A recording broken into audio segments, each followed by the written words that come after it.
How to be successful during mediation and settling with your insurance company. Coming up.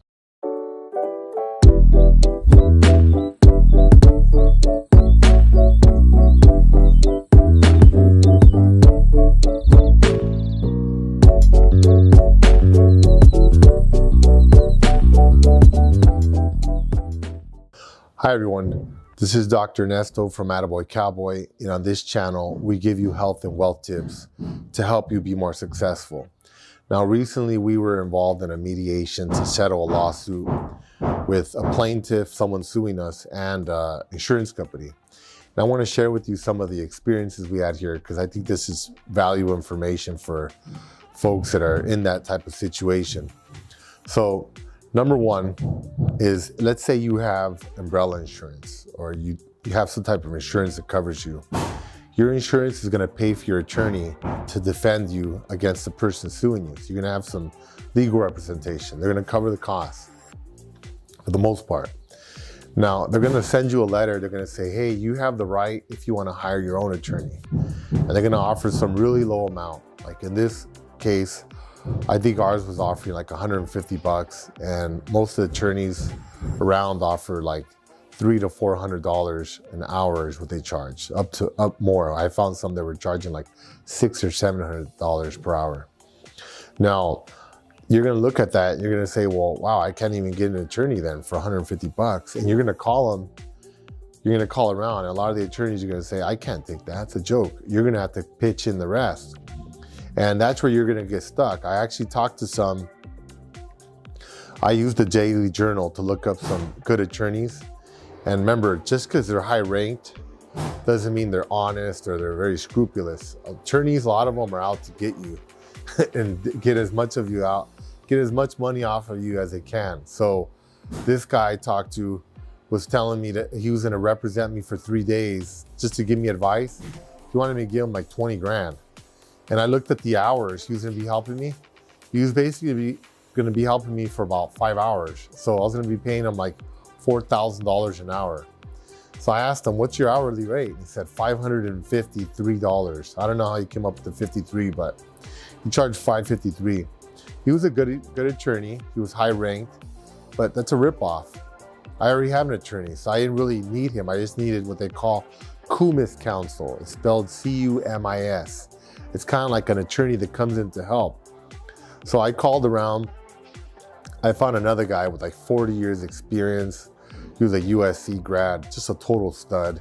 He accepted the money from the insurance company. It was like 150 bucks. And I don't know exactly what they do, but I imagine the attorneys, they're not suckers. They know that's a low number. They probably just add a few extra hours on and pad it so that they can get whatever it is they charge. That's just my guess, but this guy seemed like it was a killer deal.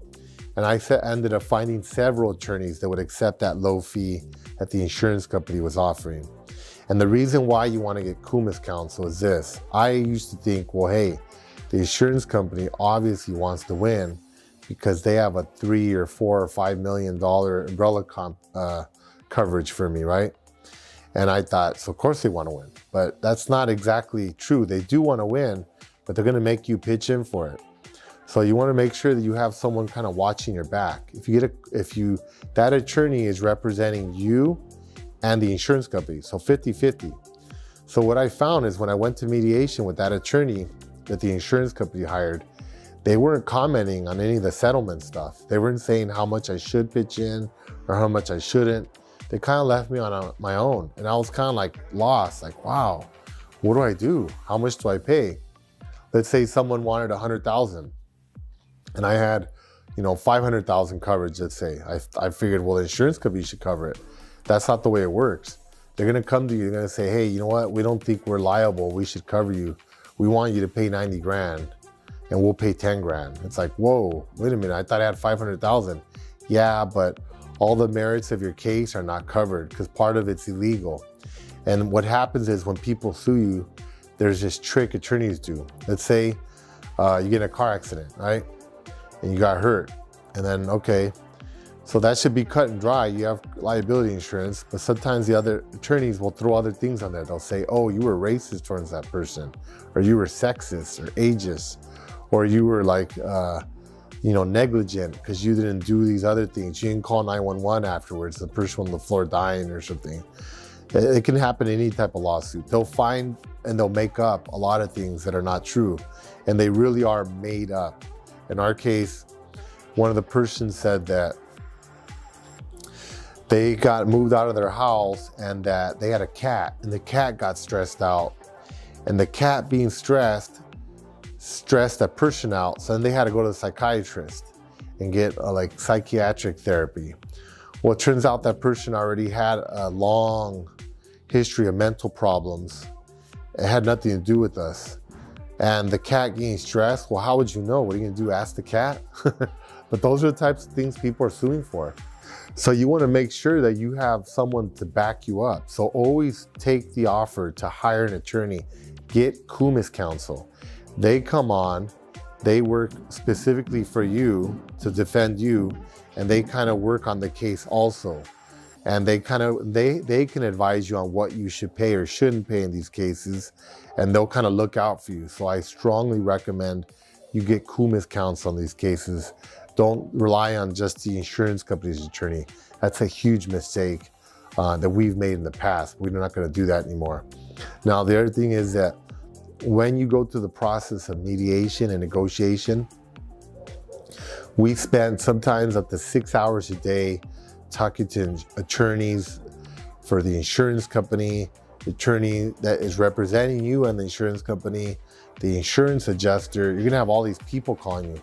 Like I said, sometimes up to 6 hours a day talking to them. Those are a pretty big case. So, you're not an attorney, I'm not an attorney. You wanna make sure you make the right decisions. A Kumis counsel can help you in all that. And just a couple tips. Remember, don't worry. I know it's easy to say. If someone's suing, you're gonna get nervous and you're gonna not be able to sleep at night and all this stuff. And over the years, it's just become easier and easier to not worry. But let me tell you why you don't wanna worry. When you worry a lot and you call your attorney, you call your insurance company, call your insurance agent, you call the insurance adjuster, and you're on the phone, they know that you're stressing. So they kind of take advantage of that. And what they do is they say, okay, this person wants 100 grand. Well, you're gonna pay 90 grand. You're gonna pay 95 grand. Because they see that you're stressed and they know that they have power over you to get you to pitch in, because you just want the whole thing to end. Because they're gonna scare you. They're gonna tell you, hey, you know what? If we go to trial, you could lose. And we don't cover all this illegal stuff that never happened, like the discrimination or the cat getting sick or whatever. That stuff never happened, but obviously it's not covered on your insurance policy because it's considered illegal. They cover things that are like accidental, like you crash or you slip and fall, or someone slips and falls on a ladder of your house or something like that. Incidental things. But they don't cover things that are like premeditated. Like if you go get a shotgun and you shoot someone, they're not gonna cover for that because you committed murder. That's illegal. You go beat somebody up, no. You discriminate against someone because of their sex or their race or whatever, that's not covered, that's illegal. So they get to step away and then you're on your own. You have to cover the liability for all that. So they're gonna tell you your own insurance and your own attorneys are gonna play that up to scare you even more. They're gonna say, yeah, we got this guy. They're gonna all coordinate against you. Believe me, they have meetings. They talk about you. They talk about how you're reacting, how the conversations are with you. They take notes on every conversation with you and they share it with the insurance company's attorney, your attorney, the adjuster, the insurance company. They all are working together as they should. It's their business. And when they know you're stressing, that just gives them a lot more negotiating power over you. And you're gonna be stressed. You're gonna say, you know what? I want this to end. I'm gonna negotiate. I'm gonna pitch in. You're gonna pay 80, 70, 60, whatever, 20 grand, when really you could have got away with paying zero. The way you get away with paying zero is don't call them. Just act like you don't care. When you call them, just listen, don't talk. They're gonna ask you questions, you could talk. They wanna get a feel for you. Don't give them any ammunition, just listen to them. Just say, hey, you know what? I don't think I did anything wrong. That's what we did in our case, because we really didn't do anything wrong. But I didn't stress about it. I actually just wouldn't even think about it. And they get nervous. When you worry, your attorney doesn't worry. They're happy. When you don't worry, you worry the attorney, because then they have to pick up more of the load for you. See what I mean?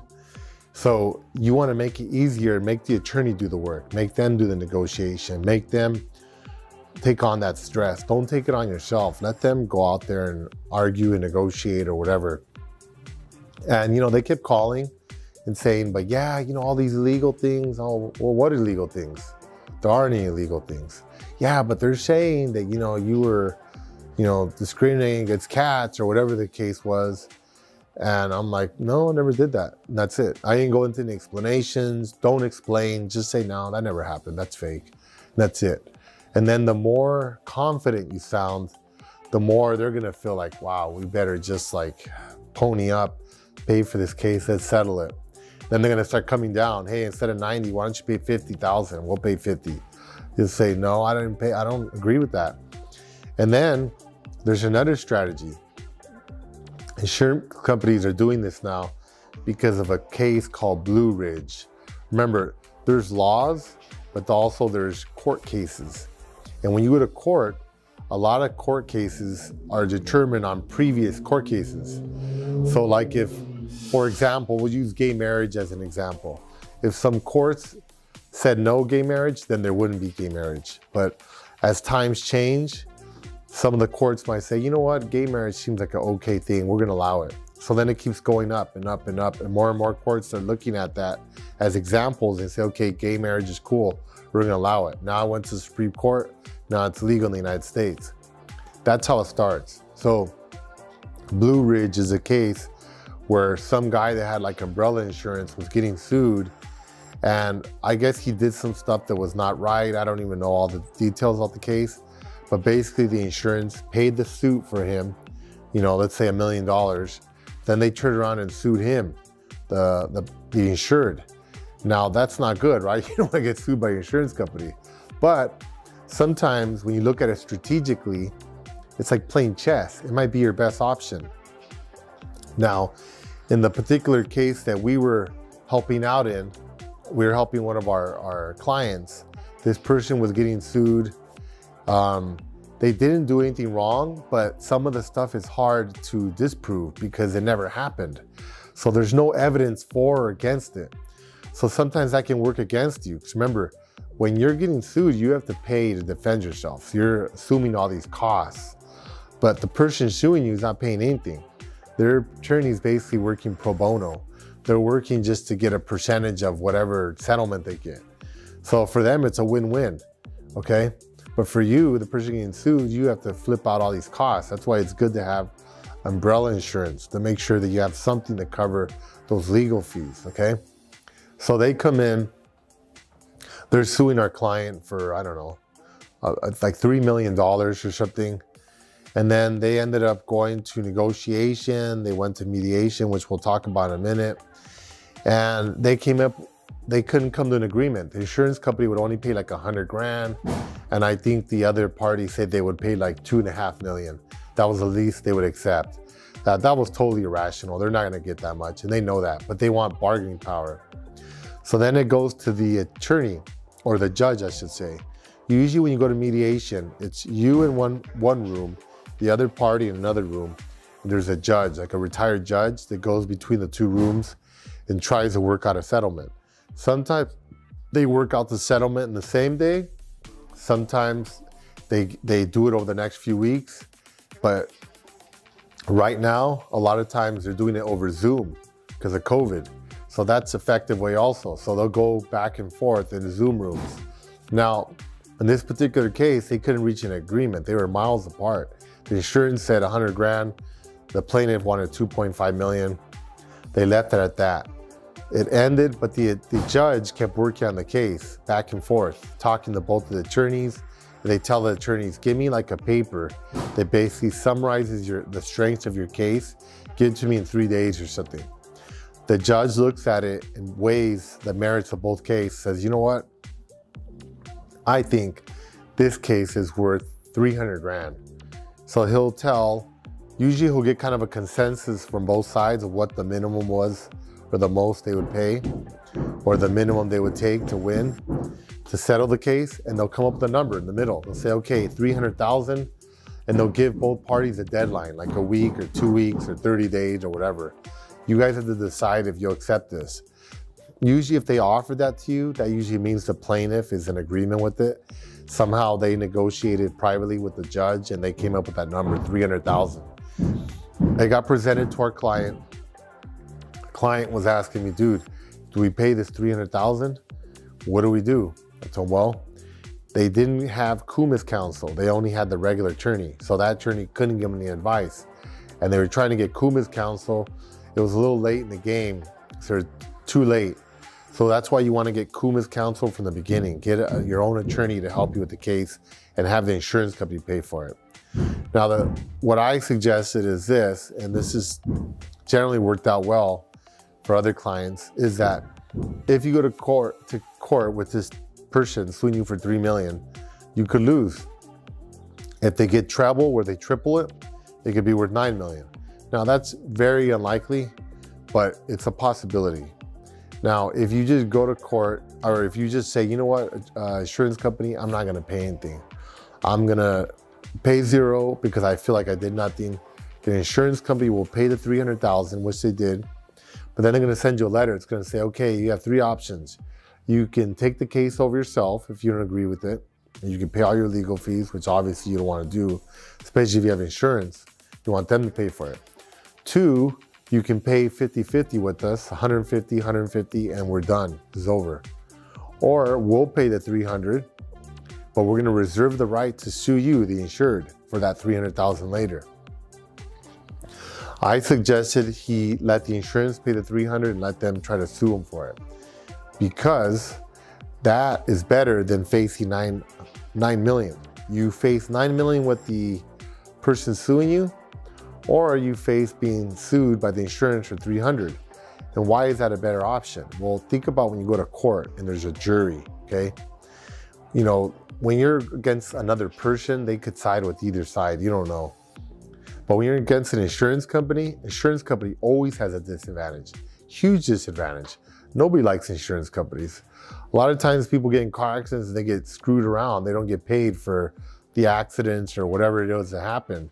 So most people are not gonna say like, oh, I'm gonna side with the insurance company over this guy. No, they're not gonna do that. They're gonna say, wait a minute, this person was paying for this umbrella insurance for, I don't know, 5 years, 10 years, and now they actually have to pay out something and they're gonna sue the person for using the service? That doesn't sound right. Isn't that why they pay for it every month? So in my opinion, that just doesn't sound like a very good strategy. But I think the best way to do it, like I said, is just to let the insurance pay and let them come after you. And then their suit is gonna be limited, like I said, to 300. They're not gonna be suing you for 9 million. And then a lot of times when the insurance company is suing you, then you can countersue them. I've been involved with other clients that countersued the insurance company, said, you know what, insurance company, you didn't represent me right in this case.